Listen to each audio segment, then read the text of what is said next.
Assalamu alaikum, my dear students. Now we are going to learn gerund. If you feel any problem about gerund, must watch this video. যদি gerund নিয়ে কোনো সমস্যা থাকে এই ভিডিওটি তোমার জন্য, তোমাকে দেখার অনুরোধ রইল। আজকে আমরা শিখব ইউজ অফ gerunds। এখানে আমি 4টি সেন্টেন্স লিখেছি। আসলে gerund পার্টিসিপলের মধ্যে কনফিউশন লেগে যায় এবং ভার্বাল নাউনের মধ্যেও কনফিউশন লেগে যায়। আজকে এই ভিডিও শুধুমাত্র জিরান্ড কেন কনফিউশন লাগে এবং কেন কনফিউশন হবে না এটা প্রমাণ করার জন্য অবশ্যই ভিডিওটা দেখবে। আমরা প্রথমে দেখব জিরান্ড কি। আমরা জিরান্ড জানি সাধারণত V1 প্লাস ভার্বের সাথে আইএনজি। এইটা হচ্ছে জিরান্ড হিসাবে কাজ করে যদি ভার্বের সাথে আইএনজি থাকে, কিন্তু এর কাজ কি যে এটার নাম হচ্ছে জিরান্ড। ঠিক আছে, জিরান্ড, কিন্তু এর কাজ হবে ভার্ব প্লাস নাউন।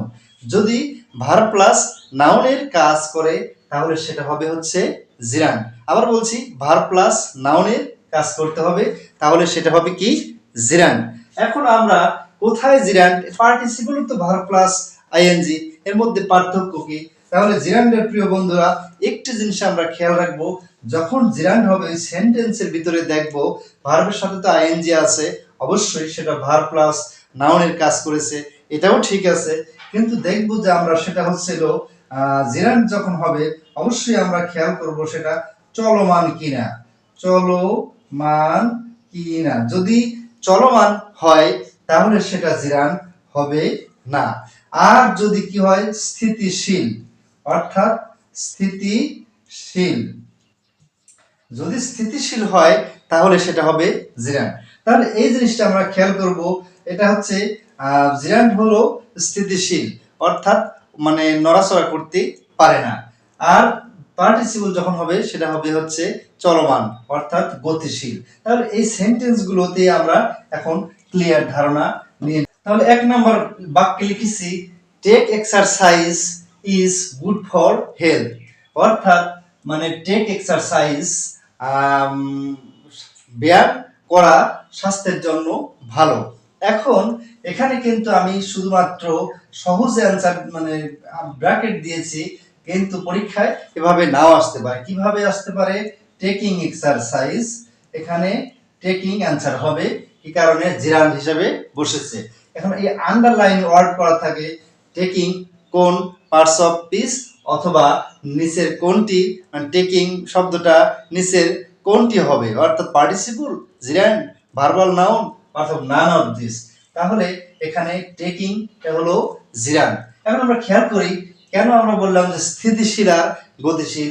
এই এক্সারসাইজ ইজ টেকিং, মানে এক্সারসাইজ কখনো কোনো কাজ করতে পারে না, সুতরাং এই টেকিংটা হচ্ছে এখানে স্থিতিশীল অবস্থা বজায় রেখেছে, taking exercise.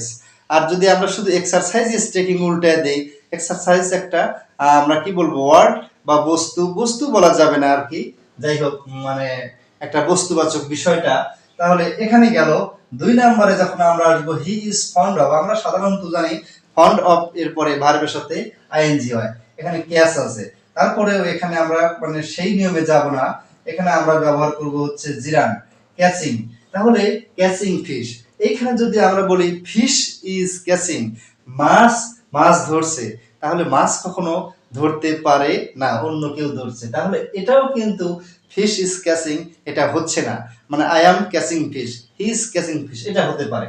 Put aside your read material, তোমার মানে মানে রিড, এখানে কি হবে রিডিং ম্যাটেরিয়াল, তোমার মানে পড়ার যে বিষয়বস্তুগুলো বা তোমার যে পড়ার বস্তুগুলো আছে সেগুলো পাশে রেখে দাও। তাহলে এই যে ম্যাটেরিয়াল, ম্যাটেরিয়াল ইজ রিডিং যদি আমরা ধরি তাহলে কিন্তু হবে না, ম্যাটেরিয়াল কখনো পড়তে পারে না। কেন?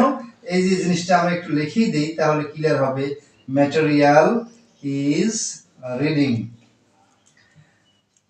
তাহলে এই বাক্যে ম্যাটেরিয়াল কিন্তু পড়ার ক্ষমতা নেই, সুতরাং এই রিডিংটা হচ্ছে হলো কি জিরান্ড, নাউন হিসেবে ব্যবহৃত হয়েছে এই সেন্টেন্সে। এই ম্যাটেরিয়ালটা আমরা এইভাবে বিচার করব, যেমন exercise taking, fish is catching, material taking, এরপরে দেখব ওয়াকিং স্টিক, অর্থাৎ 4 নম্বরে আমরা খেয়াল করব অ্যান্সার হবে হচ্ছে ওয়াক। কি কারণে? আমরা জানি ভার্বের সাথে আইএনজি যুক্ত হলে সেটা হচ্ছে জিরান্ড, এবং জিরান্ডের কাজে হচ্ছে নাউন প্লাস ভার্ব হিসেবে বসা। ওয়াকিং স্টিক হাঁটার লাঠি ইজ ভেরি হেল্পফুল খুবই উপকারী। তাহলে এইখানে যে স্টিকটা আছে, স্টিক কি হাঁটতে পারবে? এই স্টিক ইজ ওয়াকিং, আমরা যদি বলি a stick is walking, a stick is walking, তাহলে কিন্তু এটা হচ্ছে না, এটাও হচ্ছে না। এই হলো কি হলো জিরান্ডের ব্যবহার। আশা করি জিরান্ড সম্পর্কে পূর্ণ ধারণা হয়েছে। জিরান্ড অবশ্যই হবে স্থিতিশীল, নড়াচড়া করতে পারবে না। আর পার্টিসিপল হবে গতিশীল, সে কি করতে পারবে? নড়াচড়া করতে পারবে। পরের ভিডিওতে আমরা পার্টিসিপল শিখব। এ পর্যন্ত সাথে থাকার জন্য সবাইকে ধন্যবাদ। Thanks for watching.